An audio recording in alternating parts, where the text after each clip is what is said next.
नमस्कार बच्चों, पिछली कक्षा में आपने चैप्टर नंबर 1 धूल का कुछ अंश पढ़ा था और अब हम आगे की कक्षा में चैप्टर का आगे का भाग पढ़ने जा रहे हैं। बच्चों, पिछली कक्षा में आपने धूल चैप्टर का कुछ भाग पढ़ा था, अब हम आगे पढ़ने जा रहे हैं। पिछली कक्षा में आपने देखा कि पहलवानों के बारे में बताया गया कि वो अखाड़े की मिट्टी में खेल के और किस तरह से हष्टपुष्ट होते हैं। आगे देखते हैं।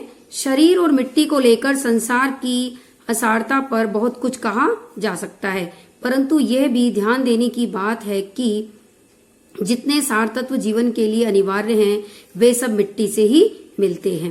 यानी जीवन जो है वो मिट्टी से ही बना है। जिन फूलों को हम अपनी प्रिय वस्तुओं का उपमान मानते हैं वे सब मिट्टी की ही उपज है। यानी फूल, रूप, रंग सब मिट्टी से ही बना है। रूप, रस, गंध, स्पर्श इन्हें कौन संभव करता? ये सब मिट्टी ने ही संभव किए हैं। माना कि मिट्टी और धूल में अंतर है, लेकिन उतना ही जितना शब्द और रस में है। देह और प्राण, यानी देह में जिस प्रकार से प्राण होती है उसी प्रकार से मिट्टी में धूल होती है। चांद और चांदनी में मिट्टी की आभा का नाम धूल है और मिट्टी के रंग रूप की पहचान उसकी धूल से ही होती है। ग्राम भाषाएं अपने सूक्ष्म बोध से धूल की जगह गर्द का प्रयोग कभी नहीं करती। यानी गांव में लोग कभी भी धूल को गर्द नहीं कहते। धूल वह जिसे गोधुली शब्द में हमने अमर कर दिया, जिसे गोधुली जैसा सुंदर शब्द का नाम दिया। हमराइयों के पीछे से छिपे हुए सूर्य की किरणों में जो धूली सोने को मिट्टी कर देती है। यानी अमराइयों, आम के बगीचों में पीछे से सूर्य की जब लालिमा की किरण पड़ती है तो धूली सोने के कणों के समान चमकने लगती है। सूर्यास्त के उपरांत लीक पर गाड़ी से निकल जाने के बाद जो रुई के बादल की तरह और ऐरावत हाथी के नक्षत्र पथ की भांति जहां की तहां स्थिर रह जाती है। यानी कि जो धूल के कण हैं वो सफेद ऐरावत हाथी के पथ के समान नजर आते हैं। नक्षत्र पथ की, यानी जैसे मिल्की वे है, बिल्कुल सफेद नक्षत्र पथ के समान दिखाई देती है। जैसे कि चांदनी रात में मेले जाने वाली गाड़ियों के पीछे जो कवि कल्पना की भांति उड़ती चली जाती है। अर्थात चांदनी रात में जिस प्रकार से मेले जाने वाली गाड़ियां के पीछे कवि ने अपनी कल्पना की है कि जिस प्रकार से धूल उड़ती नजर आती है। जो शिशु के मुंह पर फूल की पंखुड़ियों पर आकार सौंदर्य बनकर छा जाती है। यानी जो धूल है वो शिशु के मुंह पर फूल की पंखुड़ियों के समान सौंदर्य बनकर छा जाती है, यानी खूबसूरती बनकर छा जाती है। धूल उसका ही नाम है। गोधुली पर कितने कवियों ने अपनी कलम तोड़ी है। यानी कितने ही कवियों ने गोधुली पर अपने कलम से कविताएं लिख डाली हैं, लेकिन ये गोधुली गांव की अपनी संपत्ति है। यानी जो गोधुली है वो केवल हमें गांव में ही देखने को मिलती है, जो शहरों के बाटे नहीं पटी, यानी जो शहरों में कभी देखने को नहीं मिलेगी। एक प्रसिद्ध पुस्तक विक्रेता के निमंत्रण पत्र में गोधुली की बेला में आने का आग्रह किया गया था। यानी जो लेखक था उसे एक पुस्तक विक्रेता ने गांव में आकर गोधुली को देखने का आग्रह किया था, लेकिन शहर में धूल धक्कड़ के होते हुए भी गोधुली कहाँ। यानी शहर में धूल धुआं और धक्कड़ होने के बावजूद भी हम उसे कभी गोधुली नहीं कह सकते। यह कविता की विडंबना थी। यानी ये कविता की बड़ी ही विडंबना थी, दुख की बात थी। और गांव में भी जिस धूली को कवियों ने अमर किया है वह हाथी घोड़ों के पग संचालन से उत्पन्न होने वाली धूल नहीं, वरन गोपालकों के पद की धूली है। यानी कविता में जिन कवियों ने गोधुली को और धूल को इतना महान बताया है वो हाथी घोड़ों के पांव से चलने वाली धूल नहीं है, वरन गायों और गोपालों के पदों से उठने वाली धूल है। अगली पंक्ति में कवि ने कहा है नीच को धूरी समान, यानी धूल के समान नीचा या तुच्छ कौन है। यानी धूल को कवियों ने, कुछ लोगों ने गंदा माना है। यानी नीच को धूरी समान, यानी धूल को सबसे ज्यादा तुच्छ माना है। वेद वाक्य नहीं है, यह कोई वेद वाक्य नहीं, ये कोई अमर वाक्य नहीं है या कोई सत्य वाक्य नहीं है कि ये लाइन जो कही है वो बिल्कुल सही है, क्योंकि ऐसा नहीं है। धूल तुच्छ नहीं है। सती उसे माथे से लगाती है, योद्धा उसे आंखों से लगाता है, यानी कि ये महान है। इसको हम नीच नहीं कह सकते, तुच्छ नहीं कह सकते। जैसे कि यूलिसिस ने प्रवास से लौटने पर इथाका की धूली चूमी थी। यानी यूलिसिस जो था वो जब प्रवास से प्रदेश से लौटा था तो उसने इथाका की धूलि को चूमा था। बच्चों, यूलिसिस के बारे में हम आपको बता रहे हैं कि यूलिसिस जो है वो महाकवि होमर के महाकाव्य ओडेसी का पात्र है।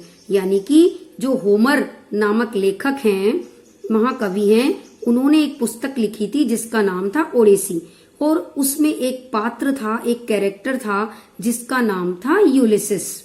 और यूलिसिस जब प्रवास से लौटा था, अर्थात प्रदेशवास से लौटा था, प्रवास का मतलब प्रदेशवास से लौटा था, इसका अर्थ है वो जब दूसरे देशों के प्रदेश में दूसरे देशों के भ्रमण से जब लौटा था तो उसने लौटने पर इथाका की धूलि चूमी थी। इथाका वह स्थान है जो यूनान में स्थित है।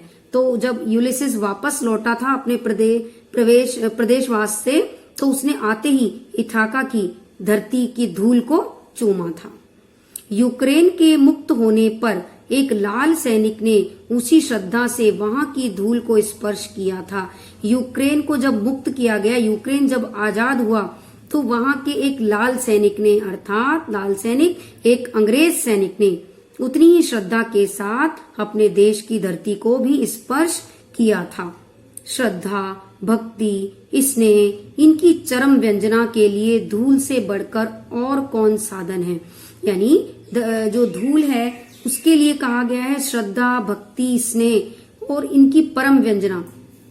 परम व्यंजना का अर्थ यहाँ पर है शब्द की वह वृत्ति या शक्ति जिसमें उसके सामान्य अर्थ को छोड़कर किसी विशेष अर्थ का बोध होता हो, वह चरम व्यंजना कहलाती है। यानी कि किसी विशेष अर्थ में हमने यहाँ पर धूल को लिया है। धूल कोई सामान्य मिट्टी नहीं है।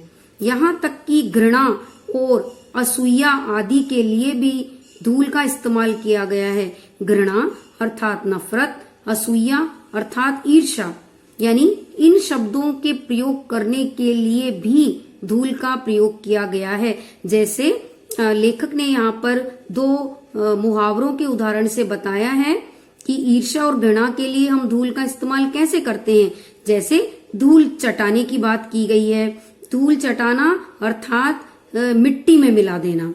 धूल झाड़ना अर्थात बिना मतलबी, बिना किसी बात के दूसरे से झगड़ा करना या मार पिटाई करना आदि की क्रियाएं भी प्रचलित हैं। यानी लेखक ने कहा है यहाँ पर धूल को घृणा और असूया आदि शब्दों में भी ढाला है। जैसे धूल चाटना और धूल झाड़ना आदि बातें धूल के बारे में कही गई हैं। वहीं ये दोनों ही मुहावरे इसमें प्रचलित हैं। धूल, धुली, धूली, धुरी आदि की व्यंजनाएं यानी इनको उपमाएं दी गई हैं। धूल, धुली, धूली, धुरी आदि अलग अलग नामों से धूल को व्यंजनाएं दी गई हैं, अर्थात उपमाएं दी गई हैं। अब धूल क्या है? धूल जीवन का यथार्थवादी सत्य है। यथार्थवादी सत्य का मतलब कि ये जीवन का गद्य है, सत्य गद्य, अर्थात धूल है वो हमारे जीवन की कहानी है, सत्य कहानी। धूली इसकी कविता है। यानी कि अगर धूल हमारे जीवन की कहानी है तो धूली उस जीवन की कविता है। धूली छायावादी दर्शन है। छायावादी दर्शन का अर्थ है प्रकृति और सृष्टि। प्रकृति यानी नेचर, सृष्टि, प्रकृति और सृष्टि के रहस्यों को अति गूढ़ भावों में बांटना ही छायावादी दर्शन कहलाता है। तो धूली क्या है? छायावादी दर्शन जिसकी वास्तविकता संदिग्ध है। संदिग्ध का अर्थ है जिसकी वास्तविकता संदेह में है। और धुरी लोक संस्कृति का नवीन जागरण। लोक संस्कृति यानी हमारी सभ्यता, नए आचरण जिसे हम नए तरीके से सीख रहे हैं। जो धुरी हमारी लोक संस्कृति का नवीन जागरण है।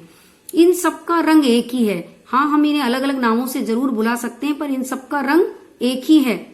रूप में भिन्नता जो भी हो, मिट्टी काली, पीली, लाल तरह तरह की होती है, लेकिन धूल कहते ही, यानी कि जब इन्हें हम धूल कहते हैं तो धूल कहते ही शरद अर्थात सर्दी के धुले उजले बादलों का स्मरण हो जाता है।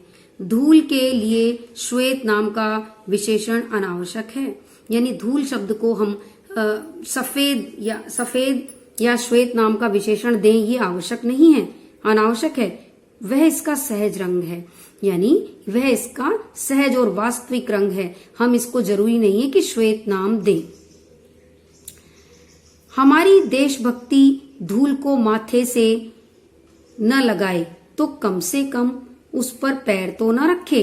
यानी कह रहे हैं कि हमारी देशभक्ति, हमारे नए युवाओं की देशभक्ति जरूरी नहीं है इस बात में हो कि हमारे युवा जो है धूल या मिट्टी को अपने सर से लगाएं, कम से कम उस पर पैर तो रखें, यानी कि कम से कम उस मिट्टी का सम्मान तो करें। किसान के हाथ पैर मुंह पर छाई हुई ये धूल हमारी सभ्यता से क्या कहती है। किसान के हाथ मुंह पर छाई हुई ये धूल हमारी सभ्यता से कहती है कि किसान ही वास्तव में मिट्टी और धूल का महत्व समझता है। लाख कठिनाइयों के बावजूद भी वो अन्न उपजाना नहीं छोड़ता और इस धूल से खेलना और धूल में सनना नहीं छोड़ता। हम कांच को प्यार करते हैं, हम सभी को चमकीली चीजें पसंद हैं, इसीलिए हम कांच को प्यार करते हैं। धूली भरे हीरे में तो हमें धूल ही दिखाई देती है। अर्थात धूल से सने हुए बच्चों या गंदगी या मिट्टी में सने बच्चे में हमें केवल मिट्टी ही सनी दिखाई देती है। उस बच्चे की चमक, उसके भीतर की क्रांति अर्थात चमक और आंखों से हमारे ओझल हो जाती है, यानी गायब हो जाती है, क्योंकि हमें तो चमकीली चीजें ही पसंद है। इसीलिए हम कांच को पसंद करते हैं, हीरों को नहीं, क्योंकि हीरे तो धूल से भरे होते हैं। लेकिन ये हीरे अमर हैं, ये हीरे किसान की तरह ही अमर हैं और एक दिन अपनी अमरता का प्रमाण भी देंगे। अभी तो इन्होंने अटूट होने का प्रमाण दिया है। किसान लगातार लाख मुसीबतों के बावजूद भी अपने किसानी को करता है, खेत पे डटा रहता है, अर्थात उसने अपने अटूट होने का प्रमाण दिया है। फिर यहाँ पर लेखक ने कहा है, हीरा वही घन चोट न टूटे, यानी हीरा, असली हीरा वही होता है जो लाख हथौड़ों की चोट से भी न टूटे।